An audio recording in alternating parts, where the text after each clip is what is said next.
যে মহান রব্বুল আলামিন আমাদের অত্যন্ত ভালোবেসে মহব্বত করে দুনিয়ার সমস্ত কাজ থেকে ফারিগ করে মসজিদের জন্য কবুল করে নিয়েছেন, এই জন্য দিল থেকে শুকরিয়া আদায় করে সকলে বলে আলহামদুলিল্লাহ। আরো জোরে সকলে বলে আলহামদুলিল্লাহ। আল্লাহ পাক রব্বুল আলামিন তাবারাক তাআলা দরবারে যাবতীয় কিছু প্রশংসা সকলে বলে আলহামদুলিল্লাহ।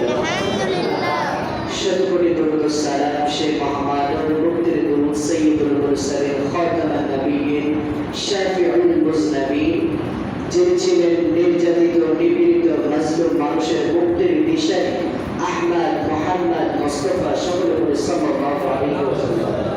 যে নবী এখনো কবরের মধ্যে ইয়া হাবলি উম্মতি বলে উম্মতের জন্য কান্না করতেছে, সেই নবীর প্রতি লাখো কোটি সালাম সকলে করি আসসালামু আলাইকা ইয়া রাসূলুল্লাহ।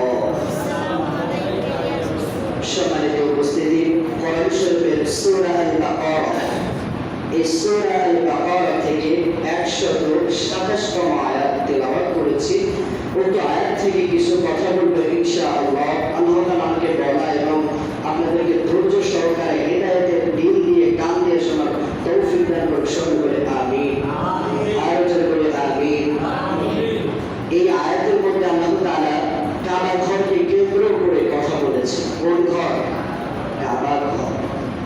আপনারা সকলেই জানেন হজের মৌসুম। এটা কিসের মৌসুম? হজের মৌসুম। অনেকের হজের সামর্থ্য আছে কিন্তু যায় না, আবার অনেকের সামর্থ্য নাই কিন্তু হজে যাওয়ার জন্য মনটা সবসময় খটখট করে, কুড়ে কুড়ে খায়, একটু যদি যেতে পারতাম সোনার মদিনা, নবীর রওজার পাশে। আর ওই রওজার পাশে গেলে নিজের আবেগটা ধরে রাখা যায় না।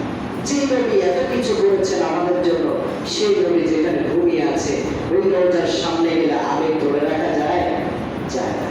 এই জন্য আজকে খুতবা আলোচনার পুরা আলোচনাটাই নির্ধারণ করা হয়েছে হজ সম্পর্কে। কি সম্পর্কে? হজ সম্পর্কে। হজ অর্থ হচ্ছে ইচ্ছা করা বা গমন করা। ইচ্ছা করা বা গমন করা, সংকল্প করা। এই পৃথিবী তৈরির আগে, পৃথিবীটা একটা গ্রহ। কি? পৃথিবী একটা গ্রহ। এইটা তৈরির আগে এই পৃথিবীটা ছিল পুরা পানি। পুরা পৃথিবীটা ছিল পানি। আল্লাহ তাআলা ওই পানির উপর কুদরতের মাধ্যমে একটা মজলিস করলেন, যাতে এই দুনিয়ার মধ্যে একটা গ্রহ তৈরি করতে চায়, যার নাম হবে পৃথিবী। এই পৃথিবীর মধ্যে আমি আল্লাহ তাআলা মাটি দিয়ে, এই পানির উপর মাটি দিয়ে আমি শক্ত করে দেব। এরপরে আমি আল্লাহ তাআলা আশরাফুল মাখলুকাত দেব। ওই মাখলুকাত আমার গুণগান করবে এবং জীবিকা নির্বাহের জন্য, থাকার জন্য তাদের দরকার হচ্ছে শক্ত জায়গা। ওই শক্ত জায়গা আমি আল্লাহ তাআলা মাটির উপর দিয়ে তৈরি করবো। সকলে বলি সুবহানাল্লাহ। অর্থাৎ এই দুনিয়াটা ছিল পানি, এর উপর আল্লাহ তাআলা মাটি দিয়ে সম্পূর্ণ লেমিনেটিং করে, সম্পূর্ণ প্লাস্টার করে আল্লাহ তাআলা এত সুন্দর উপযোগী করেছেন, আশরাফুল মাখলুকাত চাইলে তার জীবিকা নির্বাহ করতে পারে। এরপরে যেটা হচ্ছে মক্কা শহর, আমি সকলেই তো বলি মক্কা। আসলে এই মক্কা শহরের পূর্বে নাম ছিল হচ্ছে বাক্কা। কি নাম ছিল? বাক্কা। যেমন ঢাকার পূর্বের নাম ছিল জাহাঙ্গীরনগর, তো পরবর্তীতে কি হয়েছে হচ্ছে ঢাকা। এমনি ভাবে এই শহরের নাম ছিল বাক্কা। কি নাম ছিল? বাক্কা। এই বাক্কা শহরটা রেনোভেশন হওয়ার কারণে এই শহরটার নাম হয়েছে মক্কা। এই মক্কা শহর এত দামি কি জন্য হলো?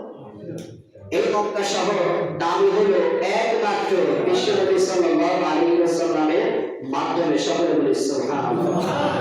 বিশ্বনবী সাল্লাল্লাহু আলাইহি ওয়াসাল্লামের মাধ্যমে কিভাবে হলো? কারণ ওই যে কাবা ঘর, এই কাবা ঘর নির্মাণ করার পরে এই কাবা ঘরের মধ্যে 360টি মূর্তি ছিল। কয়টি মূর্তি? 360। এই মূর্তিগুলা দ্বীনের দাওয়াতের মাধ্যমে আল্লাহ রাসূল সাল্লাল্লাহু আলাইহি ওয়াসাল্লাম যখন দ্বীন প্রতিষ্ঠা করে ফেললেন, প্রত্যেকটা মূর্তি সবগুলা বের করে দিয়েছিলেন। সকলে বলে সুবহানাল্লাহ। এই কাবা ঘর একবারে হয় না, কাবা ঘর একবারে হয় না। এই কাবা ঘরটা সর্বপ্রথম তৈরি করেছিলেন জিবরাইল আলাইহিস সালাতু ওয়াসসালাম। কে তৈরি করেছিলেন? জিবরাইল। এরপরে তৈরি করেন সাইয়্যিদুনা আদম আলাইহিস সালাতু ওয়াসসালাম।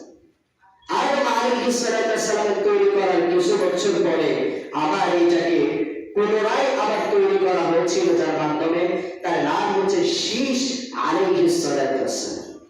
শীশ আলাইহিস সালাতু ওয়াসসালামের পরে আবার এই মক্কার যে কাবা ঘর এটা তৈরি করা হলো নূহ আলাইহিস সালাতু ওয়াসসালামের মাধ্যমে। এরপরে নূহ আলাইহিস সালাতু ওয়াসসালামের মাধ্যমে যখন কাবা ঘরটা তৈরি করা হলো, এরপর একটা মহাপ্লাবন আসলো, পানির গজব আসলো। এই গজবে সবাই চুরুনি চারুনি খেয়ে সব শেষ।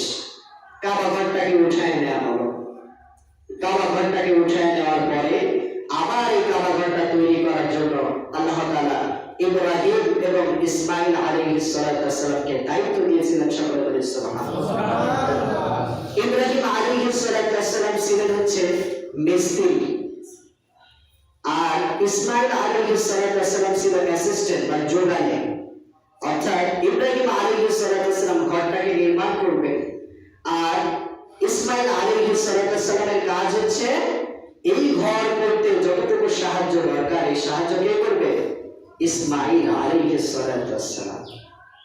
এইটা প্রমাণ সহ আল্লাহ তাআলা কোরআন শরীফের সূরা আল-বাকারা 127 আয়াতের মধ্যে আল্লাহ তাআলা জানিয়ে দিলেন, ওয়া ইয ইয়ারফাউ ইব্রাহিমুল কওয়াইদা মিনাল বাইতি ওয়া ইসমাঈল।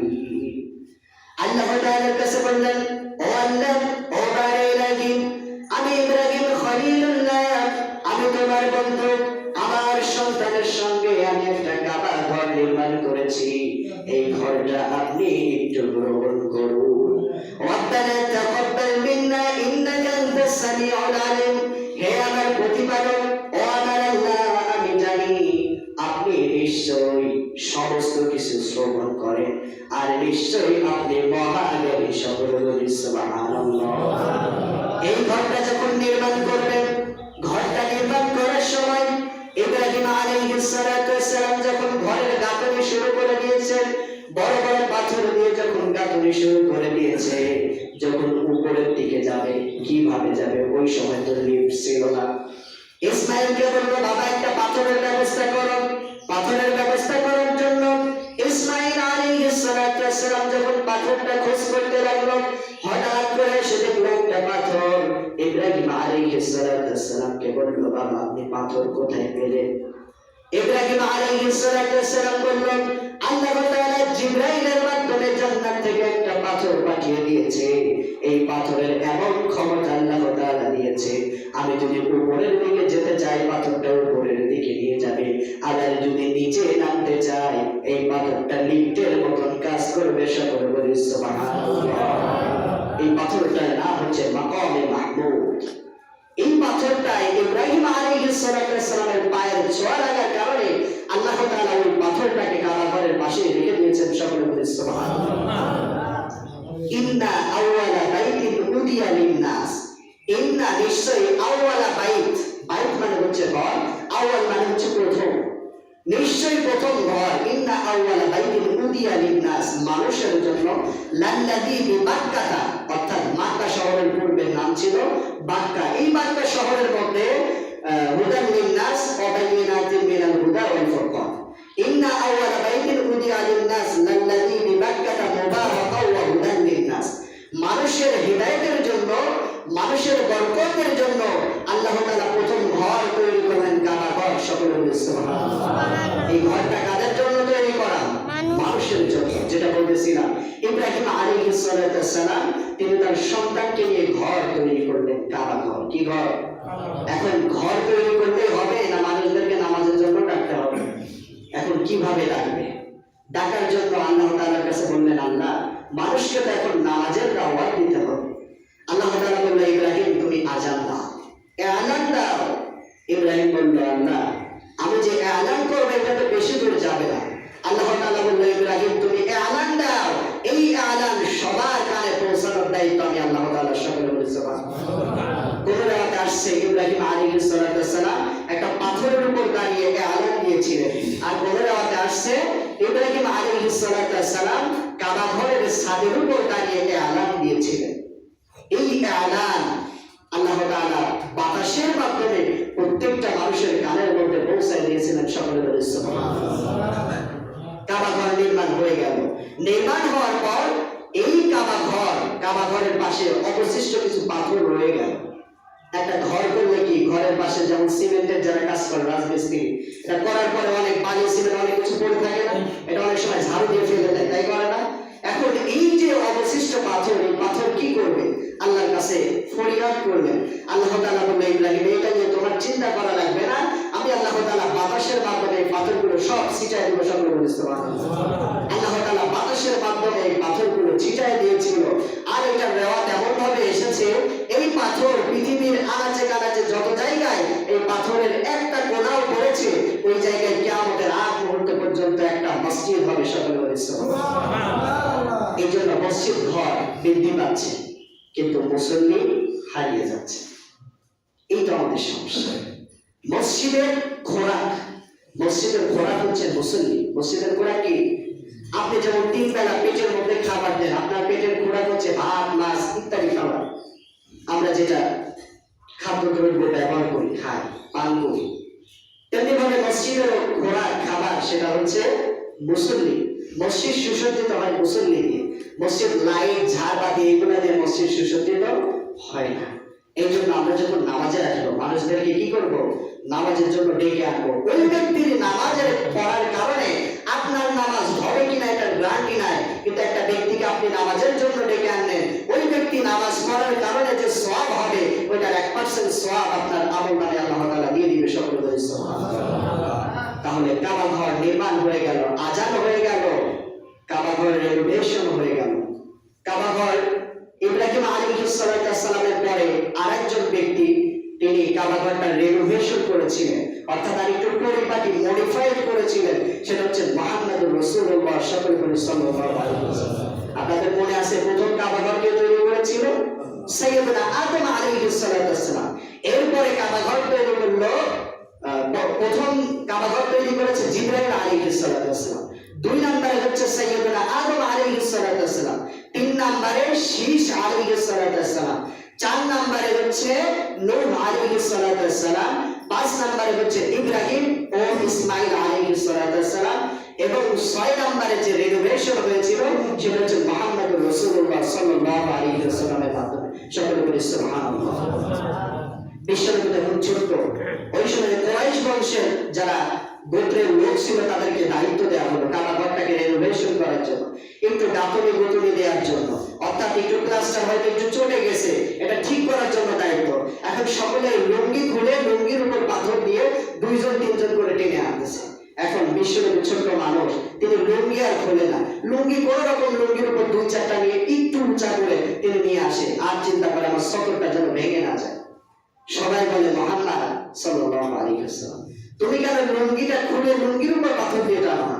বলে, আমার খুব লজ্জা লাগে, আর আমার মনে হয় এই কাজটা খুবই অন্যায় কাজ। এরপরে যখন ইয়ার্কি করে তার বন্ধু বান্ধবরা যখন তার লুঙ্গিটা টান দিয়েছিল, রেওয়াতের মধ্যে আসছে বিশ্বনবীর সঙ্গে সঙ্গে বেহুশ হয়ে গিয়েছিল। সকলে বলে আল্লাহু আকবার। কতটা ছোট্টবেলা থেকে তার ইজ্জত আবরুরের প্রতি তিনি খেয়াল রাখতেন। এরপরে যখন কাবা ঘরটা রেনোভেশন হয়ে গেল, এরপরে হাজরে আসওয়াদ যেটা পাথর, জান্নাতি পাথর, এই পাথরটা এখন কে রাখবে ওইখানে?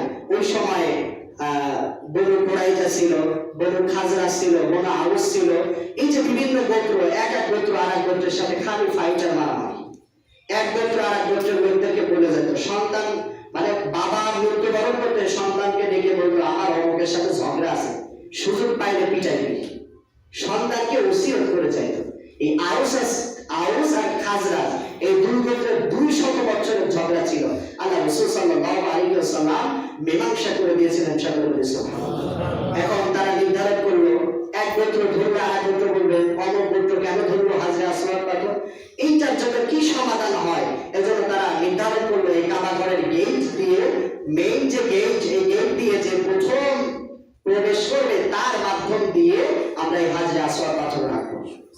আল্লাহ তাআলা বিশ্বনবী সাল্লাল্লাহু আলাইহি ওয়াসাল্লামকে মেইন গেট দিয়ে প্রথম প্রবেশ করিয়েছিলেন, সকলে বলে সুবহানাল্লাহ।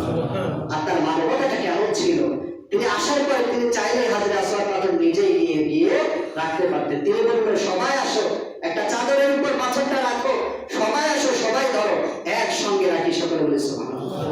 কতটা মানবতা, কতটা ইনসাফ তিনি ছোট্টবেলা থেকে কায়েম করেছেন।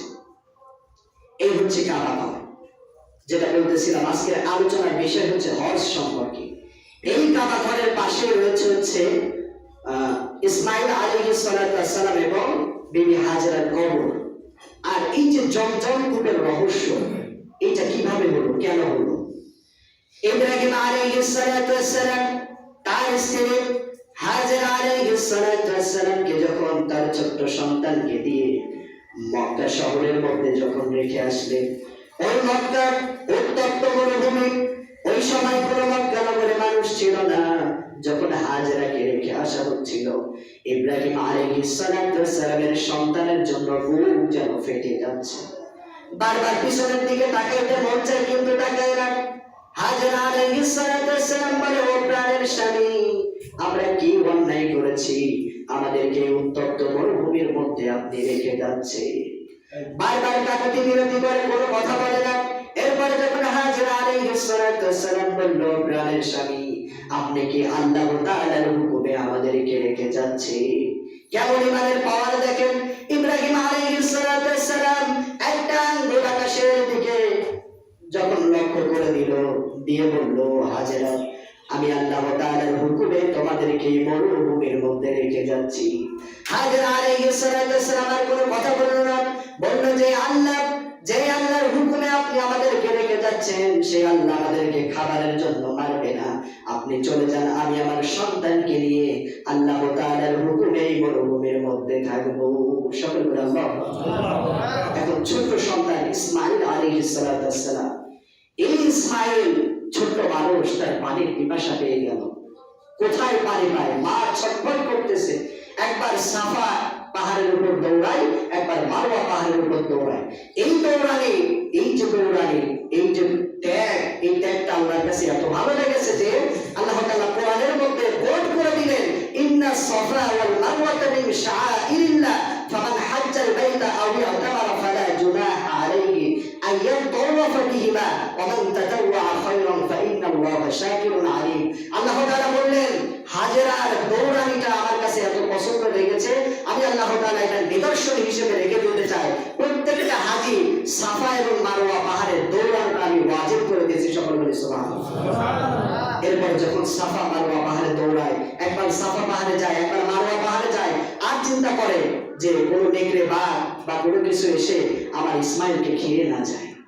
এই দৌড়াদৌড়ি করতেছে, হঠাৎ করে লক্ষ্য করে দেখলো ইসমাইল আলাইহিস সালাতু ওয়াস সালামের পাটা খুব নড়াচড়া করতেছে। ওই সময় হাজেরা দূর থেকে চলে আসলো। আসার পরে আল্লাহ তাআলা জিবরাইলকে পাঠিয়ে দিয়ে বলল, ও জিবরাইল, দ্রুততার সঙ্গে যাও, ইসমাইলের পায়ের নিচে হাত রাখো, আমি আল্লাহ তাআলা কুদরতের মাধ্যমে আমার ইসমাইলকে পানি পান করানোর জন্য আমি ওখানে একটা কূপ নাযিল করে দেব। সকলে বলি আল্লাহ। এরপরে যখন পাটা নাড়াচ্ছিল, আল্লাহ তাআলা কুদরতের মাধ্যমে ওখানে একটা কূপ দিলেন। ওই সময়ের সুরিয়ানি ভাষা, এই সুরিয়ানি ভাষায় যেটা বলা হয় জামজাম, মানে থাম থাম, এটা বলতেছিল হাজেরা আলাইহিস সালাতু ওয়াস সালাম, আর হাত দিয়ে বালি দিয়ে ব্যারিকেড দিচ্ছিল যাতে পানিটা চলে না যায়। এই জমজম কূপের পানির মধ্যে আল্লাহ তাআলা কতটা বরকত দিয়েছে। এই জমজম কূপের পানি কেউ যদি দাঁড়ানো অবস্থায় পান করে, তাহলে তার রোগ, সমস্ত রোগ বালা মুসিবত দূর হয়ে যায়। সকলে বলি সুবহানাল্লাহ। আর এই পানি পান করার কারণে তার ক্ষুধা নিবারণ হয়ে যায়। সকলে বলি সুবহানাল্লাহ। এই পানির অনেক বরকত। সাহাবীরা একদিন আল্লাহ রাসূল সাল্লাল্লাহু আলাইহি ওয়াসাল্লামকে বলল, ইয়া রাসূলুল্লাহ, ইয়া হাবিবাল্লাহ, এই জমজম কূপের পানির মধ্যে কি রয়েছে? এই পানি কমেও বাড়েও না, যে পরিমাণ দেখি সেই পরিমাণই থাকে। মানুষ এত পরিমাণ litre litre, million million litre, billion billion litre পান করতেছে, কিন্তু এই পানি কমেও না বাড়েও না। আল্লাহ রাসূল সাল্লাল্লাহু আলাইহি ওয়াসাল্লাম বললেন, তাহলে শোনো, এই পানির এতটাই বরকত, এই পানির তলদেশ হচ্ছে হাউজে কাউসারের তলদেশের সঙ্গে লাগানো। সকল বলি আল্লাহু আকবার। এই জন্য এই জমজম কূপের পানি অনেক বরকত, অনেক বরকত, যেটা বলতেছিলাম। এরপরে আসলে হচ্ছে হাজরে আসওয়াদ পাথর, যে পাথরে মানুষ গিয়ে একটা চুমা দেওয়ার জন্য মানুষের আবেগ ধরে রাখতে পারে না। ওই সাদা পাথরটা চুমা খেতে খেতে পাথরটার বড় অনেকটা কালো রং ধারণ করেছে। আল্লাহ তাআলা বলেন, অনেক মানুষ আছে মহব্বতের মানুষের সঙ্গে একটু আলিঙ্গন করতে চায়, মহব্বতের মানুষের পাশে দাঁড়াইতে চায়, কিন্তু যারা হজ করতে যাবে আর হজ করতে গিয়ে হাজরে আসওয়াদে চুমা লাগাবে আর হাজরে আসওয়াদ পাথরের উপর হাত রাখবে, তারা যেন হাত হাজরে আসওয়াদের উপর রাখলো না, আমি আল্লাহ তাআলার কুদরতি হাতের উপর রাখলো। সকলে বলি সুবহানাল্লাহ। এই শহরটাও নিরাপদ। আল্লাহ রাসূল সাল্লাল্লাহু আলাইহি ওয়াসাল্লাম বলেন, এই মক্কা শহরের মধ্যে যে ব্যক্তি ঢুকবে ওই ব্যক্তি, আল্লাহ রাসূল সাল্লাল্লাহু আলাইহি ওয়াসাল্লাম বলেন, ওই ব্যক্তি যেন নিরাপদ। সকলে বলি সুবহানাল্লাহ। আর যে ব্যক্তি হজ করলো ওই ব্যক্তি যেন নিষ্পাপ হয়ে গেল। একটা মায়ের কোল থেকে একটা সন্তান যখন নিষ্পাপ হয়ে জন্মগ্রহণ করে, তেমনি ভাবে একজন হাজী তার হজ যদি আল্লাহর দরবারে কবুল হয় ওই ব্যক্তিও যেন নিষ্পাপ হয়ে যায়। সকলে বলি সুবহানাল্লাহ। শুধু তাই নয়, যদি তার হজটা কবুল হয়ে যায় আল্লাহ তাআলা বলেন, মৃত্যুর পরে আমি আল্লাহ তাআলা তার জন্য সুন্দর একটি জান্নাত রেখে দিয়েছি। সকলে বলি সুবহানাল্লাহ। এই হজ করতে আমরা রাজি আছি তো ইনশাআল্লাহ? হজটা কি? জি, টাকা দিলেই যাবে। হ্যাঁ, সেটা বলতেছি। মূলত হচ্ছে হজ একবার ফরজ। কয়বার ফরজ? বাকিগুলো হচ্ছে নফল। আল্লাহ রাসূল সাল্লাল্লাহু আলাইহি ওয়াসাল্লাম মসজিদের মিম্বারের উপর দাঁড়িয়ে খুতবা দিচ্ছেন। একজন সাহাবী বারবার বলতেছে, ইয়া রাসূলুল্লাহ, হজ কি প্রত্যেক বছর ফরজ? প্রত্যেক বছর ফরজ। বারবার প্রশ্ন করতেছে। আল্লাহ রাসূল একটু ইতস্তত বোধ করলেন, বললেন, ও আমার সাহাবী, তোমরা কি জানো বনী ইসরাঈল গোত্রের শরীয়ত এত কঠিন হয়েছিল কেন? কারণ ওই জাতি ছিল হচ্ছে তেরা জিলাপির মতন ব্যাস, বেশি বেশি প্রশ্ন করতো, এতে শরীয়ত তত কঠিন হতো। আমি যেন তেন নবী না, আমি মুহাম্মদুর রাসূলুল্লাহ। আমি যদি কোনো বিষয় বলি সেটা আল্লাহ তাআলা ওয়াজিব করে দেয়। আমি যদি বলতাম প্রত্যেক বছরই হজ করা ফরজ, আল্লাহ তাআলা প্রত্যেকটা বান্দার জন্য ওয়াজিব করে দিত। সুতরাং আল্লাহ তাআলা হজ এক বছর একবার ফরজ করেছে। একবার হজ করা ফরজ, বাকিগুলা নফল। এই হজের সময় যদি হয়ে যায় তাহলে বিলম্ব করা যাবে না, বিলম্ব করা যাবে। অনেকে আছে সারা দেশ সফর করে, যদি বলা যায় ভাই হজে গিয়েছেন, সময় নেই, অথচ মৃত্যুর পর যে কি অবস্থা হবে আল্লাহই ভালো জানে। আল্লাহ রাসূল সাল্লাল্লাহু আলাইহি ওয়াসাল্লাম বলেন, কোন ব্যক্তির হজের সামর্থ্য আছে কিন্তু ওই ব্যক্তি যদি হজ না করে, ওই ব্যক্তি ইহুদি হয়ে মারা গেল, নাসারা হয়ে মারা গেল, না একজন বেদুইন হয়ে মারা গেল, আমি রাসূল সাল্লাল্লাহু আলাইহি ওয়াসাল্লাম নিজেও বলতে পারি না। হজ তাদের জন্য ফরজ। 7.5 তোলা স্বর্ণ, 52 তোলা রৌপ্য, এত পরিমাণ সম্পদের মালিক যদি কোনো ব্যক্তি হয় তার জন্য হজ ফরজ। যাকাতের ক্ষেত্রে এটা 1 বছর গচ্ছিত থাকলে তার জন্য যাকাত ফরজ, কিন্তু হজের ক্ষেত্রে 1 বছরের কোনো কথা নাই। হজের ক্ষেত্রে আপনি এইটুকু সম্পদের মালিক হয়েছে, আপনার জন্য আল্লাহ তাআলা হজ ফরজ করে দিয়েছে। আর মক্কা শহর এমন একটা শহর, আল্লাহ রাসূল বলেন, মক্কা আমার। এই কাবা ঘরে যদি 1 রাকাত নামাজ আদায় করা হয়, 1 লক্ষ রাকাত নামাজ আদায় করার সওয়াব আল্লাহ তাআলা দিয়ে দেয়। সকলে বলি সুবহানাল্লাহ। শুধু তাই নয়, একজন তাওয়াফকারী যখন তাওয়াফ করে, এক একটা তাওয়াফ করার সময় তার প্রতিটা কদমে আল্লাহ তাআলা 70,000 নেকি দান করে। সকলে বলি সুবহানাল্লাহ। আর 70,000 করে তার গুনাহ মাফ করে দেয়। সকলে বলি সুবহানাল্লাহ। শুধু তাই নয়, ওই কাবা ঘরের ছাদের উপর আল্লাহ তাআলার রহমতের গুড়া গুড়া এক ধরনের বৃষ্টি হয়। যখন হজের সময় হয় দেখবেন অনেক সময় ফুটেজ দেয় না, টিভির মধ্যে ফুটেজ দেয়, অতটা ভালো বোঝা যায় না। যারা যায় তারা গল্প করে শুনবেন হাজীদের কাছ থেকে, যে ওই কাবা ঘরের ছাদের উপর যে গুড়া গুড়া বৃষ্টি পড়ে, ওই গুড়া গুড়া বৃষ্টি না, ওটা আল্লাহ তাআলার রহমত। আল্লাহ তাআলা বলেন, আমি মুহূর্তে মুহূর্তে 120টি করে রহমত আমার ঘরের উপর নাযিল করি। সকলে বলি সুবহানাল্লাহ। এই জন্য আমাদেরকে হজ করার নিয়ত করতে হবে। কি করতে হবে? হজ করার নিয়ত করতে হবে। এই যে আমরা 30 ওয়াক্ত 9 জিলহজ থেকে 13 জিলহজ পর্যন্ত আমরা যে তাকবীর বলা দিই, এটা আল্লাহ তাআলাকে আমরা বলি, আল্লাহ আমাদেরকে কবুল করো, আমরা হজে যাই, আমরা তোমার ঘরটা তাওয়াফ করি, আমরা বিশ্বনবী সাল্লাল্লাহু আলাইহি ওয়াসাল্লামের রওজাটা দেখে আসি। ইচ্ছা জাগে না? ইচ্ছা জাগে না? বলেন, কারা কারা যেতে রাজি আছেন? হাত তুলে দিন। আল্লাহ তাআলা প্রত্যেককে কবুল করুক। সকলে বলি আমিন। আল্লাহ তাআলা প্রত্যেকের সম্পদে বরকত দান করুক। সকলে বলি আমিন। এই হজের মধ্যে বরকত আছে, এই হজের মধ্যে বরকত আছে। চেষ্টা করতে হবে। এই হজ আপনি করতে পারেন নাই, আপনার সম্পদ আছে, সময়ের কারণে হোক ব্যস্ততার কারণে হোক আপনি করতে পারেন নাই, আপনার ওয়ারিসগণের মধ্যে একজন যদি আপনার হজ করে দেয়, ওটা আল্লাহ তাআলা কবুল করে নেবে। আপনি করতে পারেন নাই, আপনার সন্তানকে আপনি ওসিয়ত করে গেলেন, বাবা আমার হজটা তুমি আদায় করে দিও। আপনি ওয়ারিসকে বলে গেলেন, আপনার সন্তান যদি আপনার নিয়তে, আপনার হজের নিয়তে যদি হজ করেন, আপনি কবুল হজের সওয়াব পাবেন। সকলে বলি সুবহানাল্লাহ। এই জন্য নিজে যদি নাও পারেন, অনেক সময় শরীর ভার হয়ে যায়, যেতে পারে না। আসলে এখানে বরকত। এই যে আমাদের স্যার গিয়েছিল, তারপরে অনেকেই যারা মুরব্বীরা গিয়েছিল, আমি শুনেছি, বলে হুজুর ওইখানে যাওয়ার পরে আল্লাহ এতটাই বরকত দেয়, মনে হয় যে যেন 24 বছরের একজন যুবক হয়ে গেছে। ইচ্ছা করে শুধু দৌড়ায়, ইচ্ছা করে শুধু দৌড়ায়, ওইখানে গেলেও শুধু বরকত আর বরকত। অনেক অসুস্থ ব্যক্তি ওই জায়গায় গিয়ে জমজম করে পানি পান করে, আর ওই তাওয়াফের মাধ্যমে আল্লাহ তাআলা সুস্থতা দান করে দেয়। সকল মুসলমান এই জন্য হজের নিয়ত করেন, সামর্থ্য হলে যাবেন। রাজি আছেন তো ইনশাআল্লাহ? একজন বেদুইন তিনি চিন্তা করলো, এই হজ এখানে কি হয়, মানুষ এত মানুষ যায়, ঘটনাটা কি? এরপর ওই বেদুইন গোপনে গোপনে একটা পাসপোর্ট তৈরি করতে শুরু করলো। এখন ওই সৌদি আরবে ইসলামিক কান্ট্রি, ওখানে তো মুসলমান হজ করতে যায়, কোনো বেদুইন কি যায়? এখন তার পাসপোর্টে, তার যে পাসপোর্ট করবে, ভিসা করবে, এটাতে তার ইসলামিক মাইন্ডের নাম হতে হবে। তিনি গোপনে গোপনে নাম চেঞ্জ করলেন, ইসলামিক মাইন্ডের নাম দিলেন, তার বিবিকে নিয়ে, তার সন্তানকে নিয়ে তিনি হজের উদ্দেশ্যে রওনা দিলেন। হজের উদ্দেশ্যে রওনা দিলেন। হজে যাওয়ার পরে তিনি লক্ষ্য করে দেখলো, এই হজ এমন একটা মজলিস, ওই যে কাবাঘর, কাবাঘরের দিকে তাকালে যেন আবেগ ধরে রাখা যায় না। এমন একটা শহর, একটা ধ্বনি হচ্ছে আল্লাহু আকবার, আল্লাহু আকবার। মানুষগুলো সমস্ত কাজ কর্ম ব্যস্ততা ফেলে দিয়ে সবাই যেন কাঁধে কাঁধ মিলায় ওই কাবাঘরের চত্বরের পাশে দাঁড়িয়ে যায়। তিনি চিন্তা করতে হারেন, এইটা হচ্ছে মুসলিম জাতি। সমস্ত কিছু ব্যস্ততা ফেলে দিল, একটা ধ্বনি হলো, একটা রিমাইন্ডার হলো, একটা এলান হলো, একটা সিগন্যাল হলো, আল্লাহু আকবার, আল্লাহু আকবার। আর তারা প্রত্যেকেই কাতার বন্দী হয়ে দাঁড়ায় গেল। বেদুইন চিন্তা করলো, আরে এই যে ধর্ম, এই ধর্মটা হয়তো অনেক সুন্দর ধর্ম, আমি আর বেদুইন থাকতে চাই না। এই পরিবেশটা দেখে আমার এত ভালো লেগেছে যে আমি আজকের থেকে কালেমা পড়ে মুসলমান হয়ে যেতে চাই। সকলে বলে সুবহানাল্লাহ।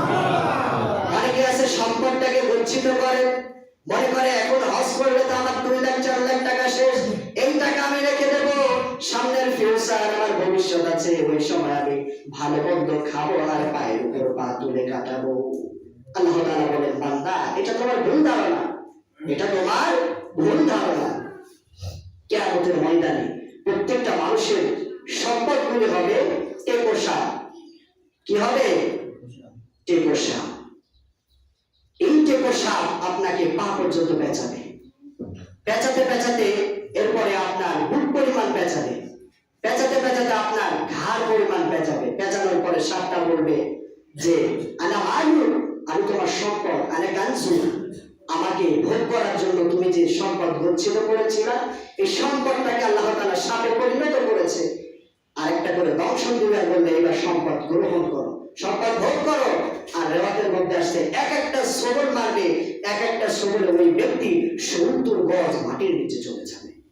চিন্তা করেছেন এই সম্পদ গচ্ছিত করে লাভটা কি? এই জন্য যেটা বলতেছিলাম, হজ, আরো অনেক কথা ছিল, সময় সংক্ষিপ্ত, আমি জাস্ট বললাম যে হজের বরকতটা কি।